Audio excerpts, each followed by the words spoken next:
Parabéns, vereador Andressa. E eu vou ter que concordar com o vereador Lucas Carinhato aqui. Geralmente quem tem dinheiro não é só dinheiro, é influência também. A gente vê pelo STF.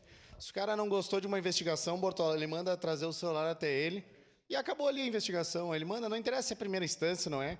Ele dá um migué, não envolveu o político, então tem que ser julgado aqui com nós. Aí ele pega.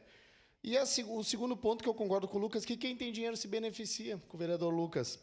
Olha o filho do Lula, espancou a mulher, não deu em nada. É isso aí. E abafaram o caso. Então, o cara que tem um pouco de dinheiro e influência aqui nesse país é bem complicado, sabe? O pessoal usa de ter o dinheiro, de ter o recurso. E eu posso trazer aqui, botar as denúncias aí do filho do Lula, o Lulinha, até a questão dos aposentados, quanto que era a mesada dele, vereador Estela. Eu vou colocar aqui. E ele também pode ficar lá na Europa também de boa, que não vai acontecer nada. Igual os jovenzinhos que estavam na Disney, o filho do Lula.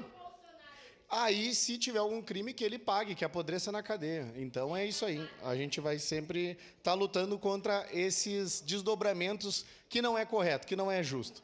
Então, muito obrigado. Parabéns, vereador Andressa, e vamos lutar para mudar isso aí. Muito obrigado. Para declarar o voto, vereador